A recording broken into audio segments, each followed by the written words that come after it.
ओम शांति। आज 22 जुलाई 2026 बुधवार के प्यारे बाप दादा के अनमोल मधुर महावाक्य हैं। आज की मुरली के सार में पारलौकिक रूहानी साजन बाबा ने गीत की स्मृति दिलाते कहा कि मीठे मीठे रूहों ने अथवा बच्चों ने यह गीत सुना, जाग सजनिया जाग, अब नवयुग आया कि आया। बाबा कहे इसको कहा जाता है ज्ञान का गीत। यह गीत बहुत अच्छा है। तुम आत्माएं अब जाग गई हो। ड्रामा के राज को भी अभी तुमने जाना है। बाप ने 84 जन्मों की कहानी सुनाई है। यह है नई दुनिया के लिए नई बातें। बाप द्वारा तुम नई बातें सुनते हो। बाप बच्चों को आथत देते हैं, धीरज देते हैं कि बच्चे अब तुमको नई दुनिया में चलना है। तुम्हारे अब दुख के दिन पूरे हुए।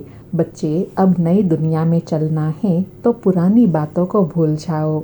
फिर विशेष पुरुषार्थ के लिए कर्म योगी बनने के लिए कहा कि अब ज्ञान और योग के लिए तुम्हारा पुरुषार्थ है। देही अभिमानी हो रहना है, फिर देहधारी भी होना है। कर्म करते हुए उठते बैठते चलते फिरते बाप को याद करना है, लेकिन बाबा कहे देही अभिमानी भी हो रहना है। फिर पढ़ाई और याद पर अटेंशन दिलाते कहा कि तुम यहाँ बाप दादा के सन्मुख बैठते हो, ज्ञान सुनते हो तो कोई आवाज़ आदि नहीं होना चाहिए, नहीं तो अटेंशन जाता है। तुमको तो शांति में बैठकर अटेंशन देकर सुनना है, पढ़ना है। बाबा कहे योग तो बहुत सहज है, कुछ भी काम करते रहो, बुद्धि का योग वहाँ लगा रहे। फिर याद से प्राप्ति बताते कहा कि बाबा की याद में रहने से बहुत ज़बरदस्त कमाई होती है। तुम याद से एवर हेल्दी बनते हो। और बाबा कहे बाबा की याद में रहकर भोजन भी अपने हाथ से बनाना है। हाथों से काम भी करो, बाकी बाप को याद करो तो तुम्हारा कल्याण होगा। और याद में रहने से चीज़ भी अच्छी बनेंगी, भोजन करने वाले का भी कल्याण हो जाएगा। और साथ में बाबा कहे याद में तुम बच्चों को अपने साथ बातें करनी है। बाबा हमको विश्व का मालिक बनाते हैं। हम यहाँ आते ही है नर से नारायण बनने के लिए। सुनते हैं प्यारे बाप दादा के अनमोल मधुर वाक्य। आज बाबा कहे मीठे बच्चे, अब तुम्हें नई दुनिया में चलना है। यह दुख के दिन पूरे हो रहे हैं, इसलिए पुरानी बीती हुई बातों को भूल जाओ। आज मुरली से प्रश्न है, तुम कर्म योगी बच्चों को कौन सा अभ्यास निरंतर करना चाहिए? उत्तर में बाबा कहे अभी अभी शरीर निर्वाह अर्थ देह में आए और अभी अभी देही अभिमानी। देह की स्मृति बिगर कर्म तो हो नहीं सकता, इसलिए अभ्यास करना है कि कर्म किया, देह अभिमानी बने, फिर देही अभिमानी बन जाओ। ऐसा अभ्यास तुम बच्चों के सिवाय दुनिया में कोई कर नहीं सकता। आज मुरली में गीत बजा, जाग सजनिया जाग, अब नवयुग आया कि आया। ओम शांति। रूहानी बाप कहते हैं मीठे मीठे रूहों ने अथवा बच्चों ने यह गीत सुना, इसको कहा जाता है ज्ञान का गीत। कौन सा गीत सुना? जाग सजनिया जाग, अब नवयुग आया कि आया। बाबा कहे यह गीत तो बहुत अच्छा है। तुम आत्माएं अब जाग गई हो, अर्थात ज्ञान की रोशनी मिली है। ड्रामा के राज को भी अभी तुम जान गए हो। भक्ति मार्ग का कौतुल तो देख लिया ना, अर्थात भक्ति मार्ग के कर्म कांड आदि तो तुमने देख लिया। जो कुछ बीता वह तुम्हारी बुद्धि में है। तुम अपने बीते हुए 84 जन्मों की हिस्ट्री को जानते हो। बाप ने 84 जन्मों की कहानी सुनाई है। यह है नई दुनिया के लिए नई बातें। बाबा कहे बाप द्वारा तुम नई बातें सुनते हो। बाप बच्चों को धीरज देते हैं। बच्चे अब नई दुनिया में चलना है तो पुरानी बातों को भूल जाओ। यह वेद शास्त्र जो भी भक्ति मार्ग की सामग्री है, यह सब खत्म होनी है। वहाँ भक्ति मार्ग का चिन्ह भी नहीं रहता, वहाँ तो भक्ति का फल मिल जाता है। भक्तों को बाप आकर फल देते हैं। बच्चों ने जाना बाप कैसे आकर भक्ति का फल देते हैं। जिसने सबसे जास्ती भक्ति की है उनको ज़रूर जास्ती फल मिलेगा। ज्ञान का पुरुषार्थ भी वह जास्ती करेगा। तुम जानते हो हम आत्माओं ने जास्ती भक्ति की है, ज़रूर ज्ञान में भी वह तीखे जाएंगे, तब इन लक्ष्मी नारायण जैसा ऊंच पद पाएंगे। बाबा कहे अब ज्ञान और योग के लिए तुम्हारा पुरुषार्थ है। देही अभिमानी हो रहना है, फिर देहधारी भी होना है। कर्म करते हुए बाप को याद करना है। देह बिगड़ तो हम कर्म कर न सके, यह तो ठीक है, बाबा को याद करना है। परंतु अपने को आत्मा समझे, देह को भुला देने से काम नहीं होगा, कर्म तो करना ही है। बाबा कहे न देह को भूलना है, न देह भान में आना है, तो क्या करना है? अर्थात बैलेंस रखना है, याद में भी रहना है और अपना शरीर निर्वाह अर्थ कर्म भी करना है। बाबा कहे बाप की याद में बहुत मज़ा है। उठते बैठते चलते फिरते बाप को याद करो, परंतु फिर भी पेट को भोजन तो चाहिए। देही अभिमानी हो रहना है। बाबा कहे देही अभिमानी इस समय तुम बच्चों के सिवाय कोई भी नहीं। भल अपने को आत्मा भी समझे, परंतु परमात्मा का परिचय नहीं। भल समझे हम आत्मा अविनाशी हैं, यह शरीर विनाशी है, परंतु यह समझने से विकर्म विनाश नहीं होंगे। कहते भी हैं पुण्य आत्मा पतित आत्मा, मैं आत्मा हूँ, मेरा यह शरीर है। यह तो कॉमन बात है। मूल बात बाप समझाते हैं। क्या समझाते हैं? कि मुझ बाप को याद करो। शरीर निर्वाह अर्थ देह अभिमान में तो आना है, अर्थात देह द्वारा कर्म तो करना ही है, देह को खिलाना भी है। देह बिगड़ तो कुछ भी कर नहीं सकते। हर जन्म में अपना शरीर निर्वाह अर्थ करते आते हो। कर्म करते हुए भी अपने माशूक को याद रखना है। उस माशूक का किसी को पूरा पता नहीं है।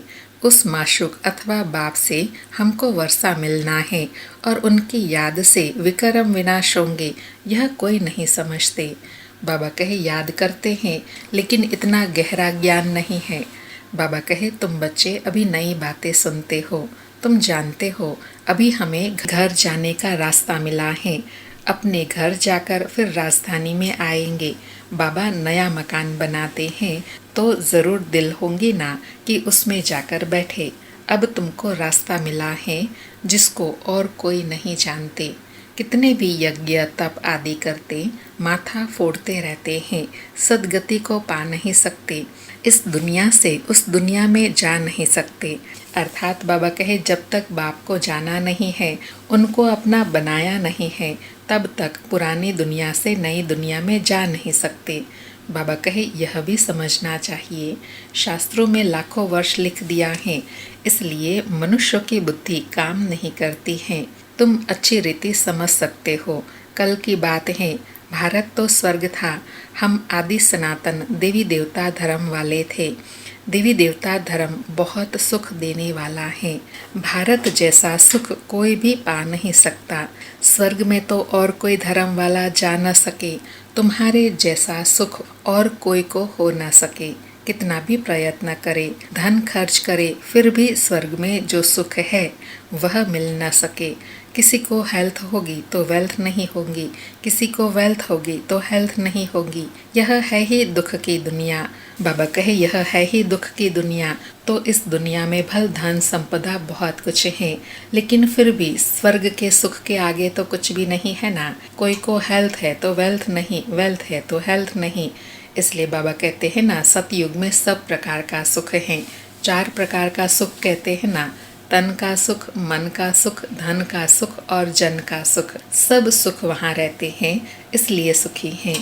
बाबा कहे तो अब बाप कहते हैं, हे आत्माएं जागो, तुमको अब ज्ञान का तीसरा नेत्र मिला है। कितनी जागृति आई है। तुम सारी दुनिया की हिस्ट्री ज्योग्राफी जानते हो। बाप जानी जाननहार है ना, इसका मतलब यह नहीं कि सबके दिलों को जानता है। यह कौन है, कितना समझाते हैं, यह कहाँ तक पवित्र रहते हैं, कहाँ तक बाबा को याद करते हैं। मैं हर एक का यह ख्याल क्यों बैठ करूं। हम तो रास्ता बताते हैं कि तुम आत्माओं को अब परमपिता परमात्मा को याद करना है। बाबा कहे मैं कोई एक एक को बैठकर थोड़े ही देखता रहूँगा, मैं तो आया हूँ रास्ता बताने के लिए। जो करेगा सो पाएगा। बाबा कहे इस सृष्टि चक्र को बुद्धि में रखना है। देही अभिमानी तो जरूर बनना है।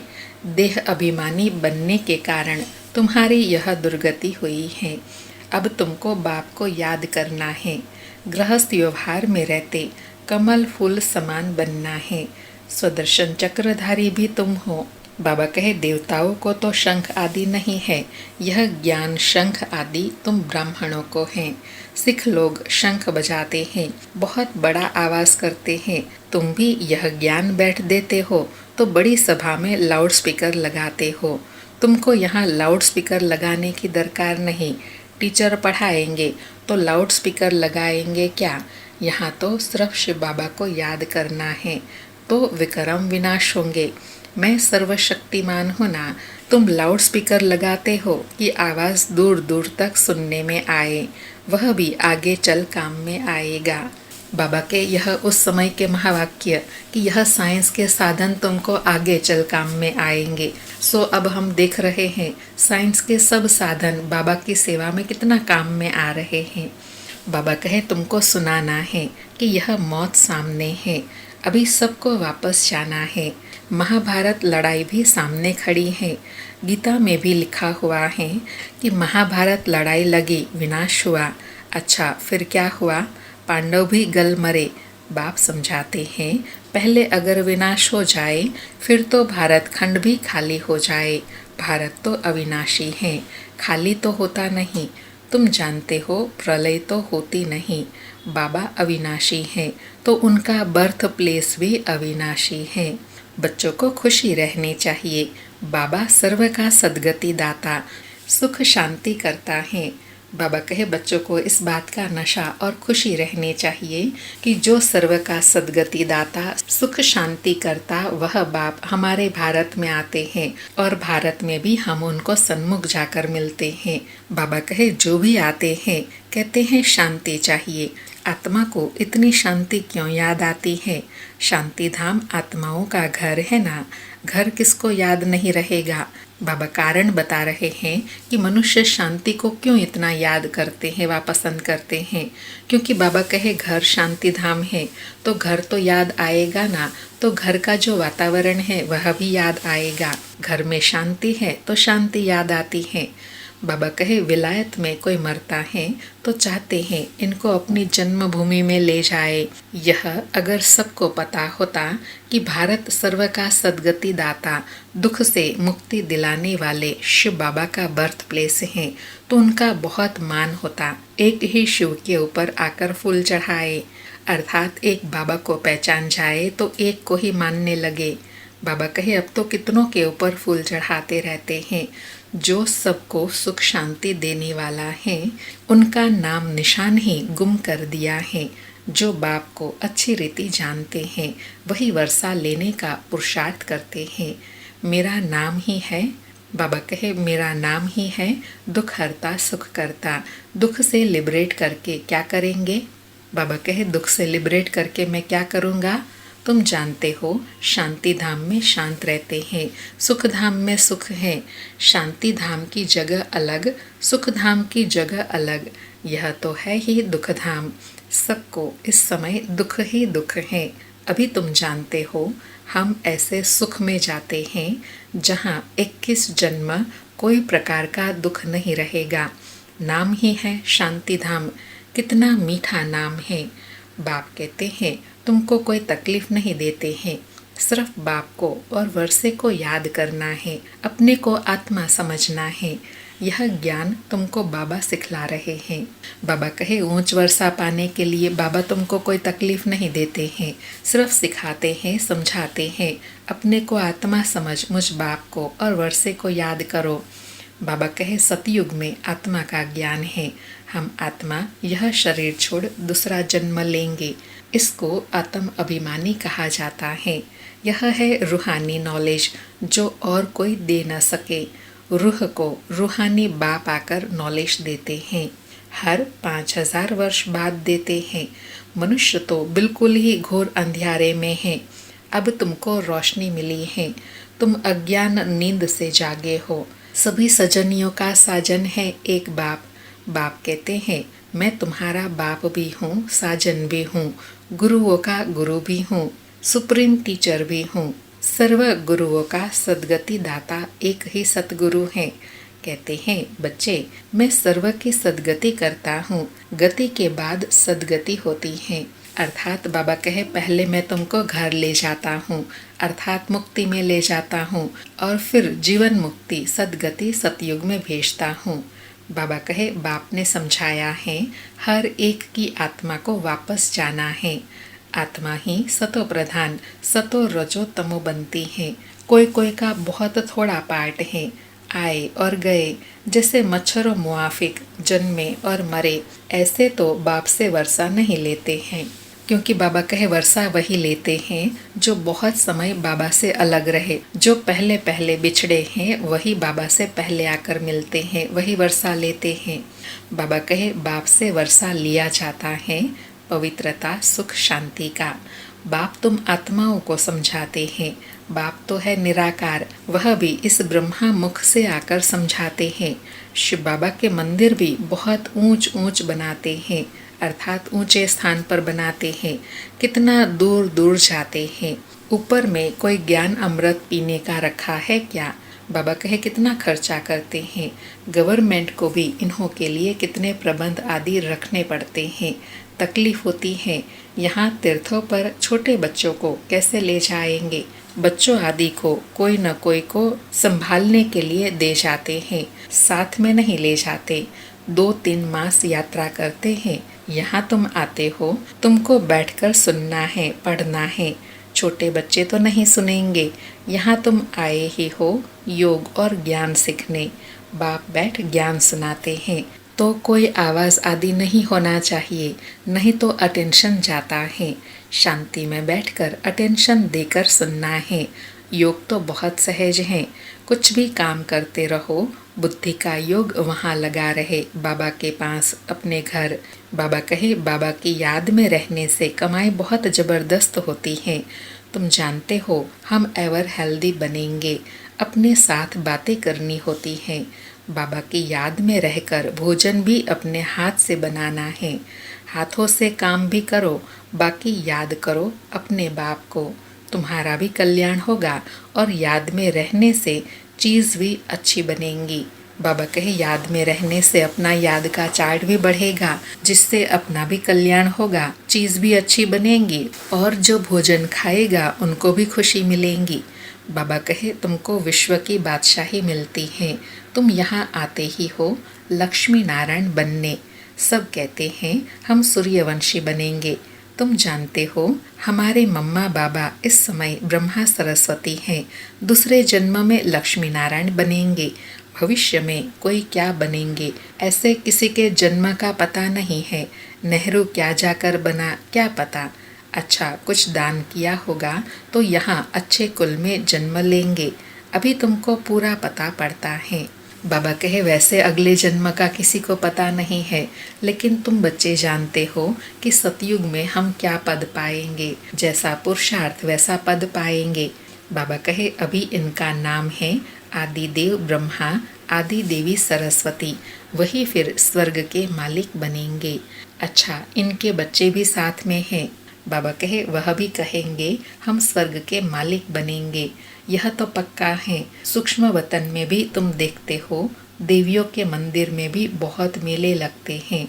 देवियों के मंदिर में भी बहुत मेले लगते हैं। अभी जगदम्बा तो एक है, उनके फीचर्स भी एक ही होने चाहिए। मम्मा को भी तुम देखते हो, तुम बच्चों के फीचर्स हैं, फिर नाम रख दिए हैं कन्याकुमारी, अधर कुमारी। तुम जानते हो यह हम ही बनते हैं। हम सब है ब्रह्मा कुमार कुमारी। युगल भी कहते हैं हम ब्रह्मा कुमार कुमारी हैं, एक बाप के बच्चे हैं। तुम्हारा ही यादगार है। बरोबर तुम यह बैठ नॉलेज देते हो। अर्थ सहित यह दिलवाड़ा मंदिर है, परंतु यह तुम ही समझ सकते हो। तुम जानते हो हम स्थापना कर रहे हैं। राजयोग से श्रीमत पर भारत को स्वर्ग बना रहे हैं। अच्छा मीठे मीठे सिकिलधे बच्चों प्रति माता पिता बाप दादा का याद प्यार और गुड मॉर्निंग। रूहानी बाप की रूहानी बच्चों को नमस्ते। हम रूहानी बच्चों की रूहानी माता पिता बाप दादा को याद प्यार गुड मॉर्निंग और नमस्ते नमस्ते। सारी मुरली से धारणा के लिए सार हैं। पहला पॉइंट, ज्ञान और योग पर पूरा पूरा अटेंशन देना है। सुनने समय बहुत शांत एकाग्रचित होकर बैठना है। कर्म योगी भी बनना है। दूसरा पॉइंट, बाप ने जो घर का रास्ता बताया है वह सबको बताना है। स्वदर्शन चक्रधारी बनने के साथ साथ ज्ञान शंख भी बजाना है। आज प्यारे बाबा का वरदान है, महान और मेहमान इन दोनों स्मृतियों द्वारा सर्व आकर्षणों से मुक्त बनने वाले उपराम व साक्षी भाव। महान और मेहमान इन दोनों स्मृतियों द्वारा सर्व आकर्षणों से मुक्त बनने वाले उपराम व साक्षी भाव। स्पष्टीकरण है, उपराम व साक्षीपन की अवस्था बनाने के लिए दो बातें ध्यान पर रहे। एक तो मैं आत्मा महान आत्मा हूँ, दूसरा मैं आत्मा अब इस पुरानी सृष्टि में व इस पुराने शरीर में मेहमान हूँ। इस स्मृति में रहने से स्वतः और सहज ही सर्व कमजोरियाँ व सर्व लगाव की आकर्षण समाप्त हो जाएंगी। महान समझने से जो साधारण कर्म व संकल्प संस्कार के वश चलते हैं वह परिवर्तित हो जाएंगे। महान और मेहमान समझकर चलने से महिमा योग्य बन जाएंगे। बाबा कहे, महिमा योग्य कब बनेंगे? जब दो स्मृतियाँ सदा स्मृति में रहे। एक तो मैं महान आत्मा हूँ और दूसरा इस पुरानी दुनिया पुरानी देह में मैं मेहमान हूँ। इस स्मृति से सहज सर्व आकर्षणों से परे हो जाएंगे। आज का स्लोगन है, सर्व की शुभ भावना और सहयोग की बूंद से बड़ा कार्य भी सहज हो जाता है। सर्व की शुभ भावना और सहयोग की बूंद से बड़ा कार्य भी सहज हो जाता है। आज के अव्यक्त इशारे हैं, ज्वाला स्वरूप स्थिति में रहे शक्तिशाली याद का अनुभव करो। आज अनुभव करने के लिए कहा कि पावरफुल मन की निशानी है सेकंड में जहाँ चाहे वहाँ पहुँच जाए। मन को जब उड़ना आ गया, प्रैक्टिस हो गई, तो सेकंड में जहाँ चाहे वहाँ पहुँच सकते हैं। अभी अभी साकार वतन में, अभी अभी परमधाम में सेकंड की रफ्तार है। अब इस अभ्यास को बढ़ाओ तो याद शक्तिशाली हो जाएंगी। बाबा ने शक्तिशाली याद की विधि बताई कि सेकंड में मन को जहाँ चाहो वहाँ एकाग्र करो। यह अभ्यास जितना बढ़ाते जाएंगे उतना मन शक्तिशाली बनता जाएगा। अच्छा, ओम शांति। शुक्रिया बाबा, शुक्रिया।